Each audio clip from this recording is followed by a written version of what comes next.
Hello दोस्तों, नमस्ते। कैसे हो आप सब? उम्मीद है आप सब बहुत अच्छे होंगे। तो मैं भी बहुत अच्छी हूँ दोस्तों, और आपका स्वागत करती हूँ मैं अपने चैनल कृष्णा आरती में। तो दोस्तों, आज मैं ये जो मैंने कपड़े फैला रखे हैं, तो ये मेरी सिलाई की कुछ कतरनें बची थी, तो इनका मैं कुछ बनाने वाली हूँ। तो सबसे पहले मैं अपनी मशीन की सफाई कर लेती हूँ। तो जब भी मैं सिलाई करती हूँ तो सबसे पहले मैं अपनी मशीन को क्लीन करती हूँ।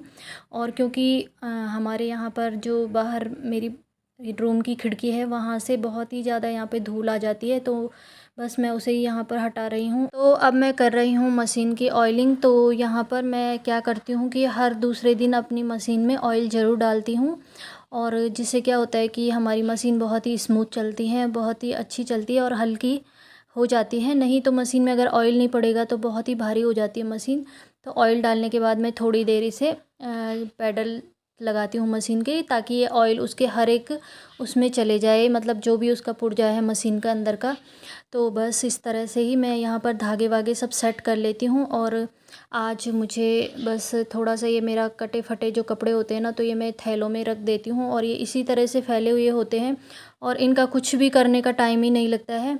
तो आज मैंने सोचा कि मैं इसे फटाफट से आज बना लेती हूँ। तो बस दोस्तों, आप इन टुकड़ों से बहुत ही सारी ऐसी चीज़ें बना सकते हो। तो मैं देखो इनको वेस्ट नहीं करती हूँ, इससे मैंने क्या क्या बना रखा है आप देख सकते हो। और इनको फिर मैं क्या करती हूँ कि जैसे बना दिया है तो कभी मैं अपनी मम्मी को, कभी अपनी सास जी को, कभी किसी को मैं इन्हें दे देती हूँ। तो यहाँ पर इसी तरह से मैंने देखो ये वॉल हैंगिंग बना रखा है, तो इसका वीडियो भी मैंने चैनल में डाला है।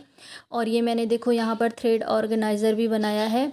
तो बस इस तरह से ही मैं लगी होती हूँ, और कुछ ना कुछ सीखने को हमें मिलता ही है लाइफ में, हमें सीखना ही चाहिए दोस्तों। तो इस तरह से यहाँ पर ये जो पर्स मैंने बनाया है दोस्तों, तो इसका वीडियो बहुत ही मेरा चैनल पे बहुत अच्छा चल रहा है। आप सभी का बहुत धन्यवाद वीडियो को देखने के लिए। तो देखिए इस तरह से छोटे छोटे पर्स मैंने यहाँ पर बना रखे इन वेस्ट फैब्रिक के, और इनमें ज़्यादा कपड़े की ज़रूरत भी नहीं होती है। तो देखिए आप, बहुत ही प्यारे ये लग रहे हैं, क्यूट से। और इनमें इस तरह से देखो ना, बहुत ही मजबूत भी होते हैं ये। और जो हम मार्केट से लेके आते हैं तो वो तो कुछ टाइम बाद ख़राब हो जाते हैं।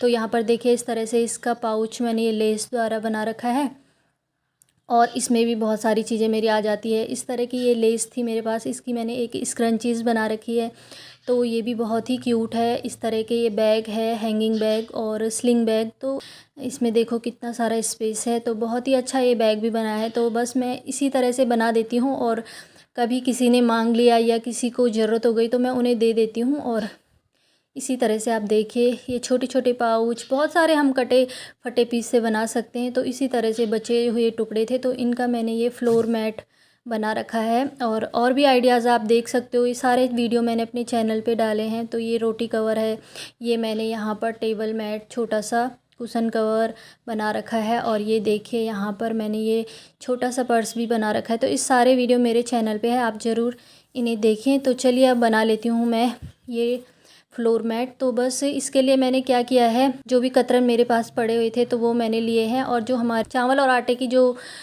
थैली वाली बोरी होती है ना, जो कॉटन वाली, तो उसी को मैंने यहाँ पर देखो लगा रखा है। ये राइस बैग मैंने इस पे लगा रखा है। तो इस तरह से ये छोटे छोटे कपड़ों का देखो मैंने कितना प्यारा फ्लोर मैट बना रखा है। तो आप भी इसी तरह से अपनी क्रिएटिविटी घर पर दिखा सकते हैं दोस्तों। इसे बनाना बहुत ही ज़्यादा ईजी है, और बहुत ही इजी तरीके से मैं आपको इसे सिखाऊंगी कैसे बनाना है। तो इस तरह से मैंने इसे फ़ोल्ड कर लिया है, और इसको फिर डबल फ़ोल्ड कर लेना है। तो इस तरह से इसमें जो बीच में क्रीज़ बन जाती है ना, तो यहाँ पर हमें अब कपड़ों को लगाते जाना है, जिससे क्या होगा कि चारों तरफ हमारे कपड़े बहुत ही अच्छे से आएंगे और बराबर बराबर चारों तरफ लग जाएंगे। तो इस तरह से आप कैसी भी साइज़ का कोई भी कपड़ा ले सकते हो। और इस तरह से देखो इसे यहाँ पर रखना है, और कपड़े को पहले, बीच वाले कपड़े को हमें चारों तरफ से सिल लेना है। बाकी जो भी कपड़े हम लगाएंगे तो उनको हमें किनारे किनारे पे ही सिलाई लगानी है। तो इसे बनाना बहुत ही इजी है दोस्तों। यहाँ पर मैंने इसे बनाना स्टार्ट कर लिया है, और आप सबसे देखो बातें भी हो जाती है। तो जब तक ये बनता है तो आपसे मैं थोड़ा बहुत बातें भी कर लेती हूँ। तो बस दोस्तों, मेरी लाइफ भी कुछ टाइम तक ऐसे ही गुजरती थी। बस सुबह का नाश्ता बनाना, सुबह उठो नाश्ता बनाओ, दिन का खाना बनाओ, रात हो गई फिर अपने काम वाम निपटा के सो जाओ। बस यही दिनचर्या मेरी भी चलती रहती थी। और जब बहुत टाइम हो गया, बहुत टाइम मैंने वेस्ट कर लिया, तो उसके बाद मुझे लगा यार कि ऐसी तो लाइफ नहीं होनी चाहिए। हमने लाइफ में आगे किया ही क्या अपने लिए, और हमने बस ऐसे ही टाइम को गंवा दिया है। तो बस मुझे रियलाइज़ होना अंदर ही अंदर से, मुझे ये चीज़ ना बहुत परेशान करती थी, और बस मैं कहती थी कि यार क्या ऐसा किया जाए, क्योंकि देखो ना, जब हम कुछ करते नहीं हैं तो सबसे पहले हम अपनी ही नज़रों में हमें खुद होता है फ़ील कि हमने किया क्या। तो दोस्तों, जीवन बहुत छोटा है और इस जीवन में हमें बहुत कुछ करना है, बहुत कुछ सीखना है। हर एक दिन हमारे लिए एक लेसन की तरह आता है और हमें कुछ सिखा जाता है। लेकिन हम क्या करते हैं ना, अपनी चीज़ों से हम इन्हें इग्नोर कर देते हैं। हम अपनी चीज़ों से हर एक चीज़ आलस में बर्बाद कर देते हैं और बस आलस में ही फैले होते हैं। बस आलस ही हमें दिन रात आता रहता है। लेकिन हमें उस आलस को हटाना होगा, आगे बढ़ना होगा, अपनी खूबियों को पहचानना होगा कि क्या करना है। देखो, आप चाहे कुछ भी ना करो ना, लेकिन घर पे आप एक्टिव रहोगे तो दूसरे की नज़रों में भी आपका एक सम्मान होगा। और देखो, हम फालतू पड़े रहेंगे ना तो सब हमें ताने मारते हैं कि यार घर में रहती हो, करती ही क्या हो, है ना। देखो, इससे क्या होता है कि एक तो हम एक्टिव भी खुश रहता है और हमें कुछ ना कुछ सीखने को मिलता ही रहता है। और जब हम कुछ सीख लेते हैं ना तो हम फिर उसे करने की भी कोशिश करते हैं कि चलो यार, अब हमने ये सीख लिया तो हम आगे इससे और भी प्रयास करें। लेकिन आलस में आदमी कुछ भी नहीं करता है, बल्कि जो उसे आता भी है ना तो उसे भी वो भूल जाता है और उससे भी वो दूर हो जाता है। तो आलस बिल्कुल भी नहीं करना है और ख़ुद को एक्टिव रखना है। खुद के लिए, अपने लिए, अपनी खुशी के लिए तो जीना ही पड़ेगा। चाहे आप किसी की खुशी के लिए आज कोई पूछेगा कि आप किस वजह से खुश रहते हो ना, तो मैं यही बताऊंगी कि मुझे ना अपनी स्टिचिंग से बहुत खुश रहती हूँ से खुशी मिलती है और इससे मेरा मन हल्का होता है। मुझे बहुत कुछ सीखने को मिलता है, मैं एक्टिव रहती हूँ, मेरी क्रिएटिविटी बढ़ती है। बस मैं आपसे यही कहना चाहती हूँ कि देखो, सीखने को मिलता है। अपने को सबसे ज़्यादा समझते हैं, हमारा हमसे ज़्यादा अच्छा दोस्त कोई भी नहीं होता है और हमें पता होता है अपना भला बुरा सब चीज़। दूसरा हमें बाद में सिखाएगा, पहले हमें खुद ही पता होता है कि हमारे लिए क्या सही है, क्या गलत है। लेकिन हम इन चीज़ों को इग्नोर करते रहते हैं और अपने कंफर्ट जोन से हम बाहर निकलने की कोशिश नहीं करते हैं, क्योंकि हमें फिर तकलीफ़ होती है। हमें हर चीज़ मुश्किल लगती है, आलस आता है ना। हमें आदत है सोने की, मोबाइल देखने की, गपशप मारने की, टीवी देखने की। लेकिन इन चीज़ों में देखो हमारा दोस्तों, मैं आपको अपनी दिनचर्या बताऊं तो मेरी दिनचर्या तो देखो, मैं भी बहुत ही ज़्यादा पहले ऐसी चीज़ों में रहती थी, लेकिन उसके बाद मैंने अपने आप को खुद ही बिजी कर लिया है। उसके बाद मैं आ जाती हूँ अपनी सिलाई मशीन में, सिलाई वगैरह करी। फिर दिन में जब हम खाना वाना बनाया, उसके बाद जब हम सोते हैं ना, सब लोग सोते रहते हैं लेकिन मैं अपनी वीडियो को एडिट करती रहती हूँ। और अब मैंने दिन में भी सोना बंद कर दिया है, क्योंकि अगर मैं दिन में सोती हूँ ना तो मुझे ऐसे लगता है कि यार मेरा बहुत नुकसान हो जाएगा, क्योंकि वीडियो को मैं कब एडिट करूँगी, कब मुझे उसे अपलोड करना है, तो ये सारी चीज़ें दिमाग में चलती रहती हैं।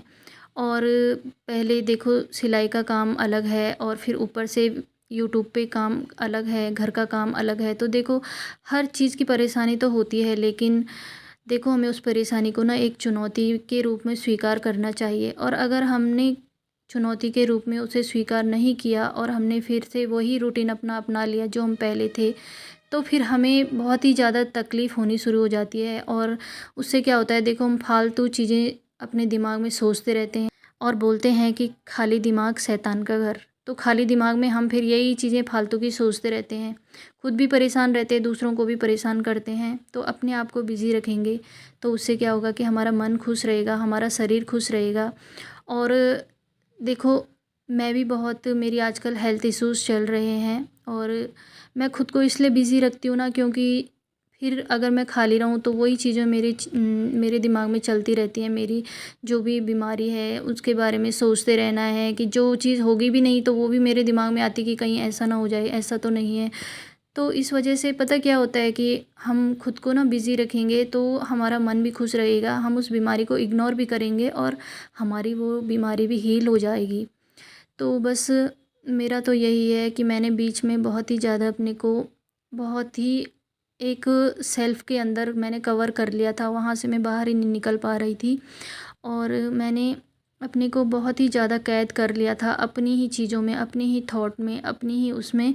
लेकिन देखो, हर किसी को ना अकेला ही रहना है, तो अकेलेपन से कभी हमें घबराना नहीं चाहिए। अकेलापन हमें बहुत कुछ सिखाता है जीवन में और उस अकेलेपन का फ़ायदा उठाओ। अकेले ही रहना मुझे बहुत पसंद है, क्योंकि जब मैं अकेले रहती हूँ ना तो मैं अपने लिए सोचती हूँ, मैं अपने लिए टाइम निकाल पाती हूँ, मैं अपने आप को समझ सकती हूँ मुझे क्या पसंद है क्या नहीं, मुझे क्या करना है, मेरे लिए क्या सही है, मैं वह सब चीज़ सोचती हूँ। तो अकेलेपन से कभी डरना नहीं है, उसको अपना हथियार बनाना है और अपने काम के साथ साथ अपने परिवार का, बच्चों का, सबका ध्यान रखना है, खुद भी आगे बढ़ना है, उनको भी आगे बढ़ाना है।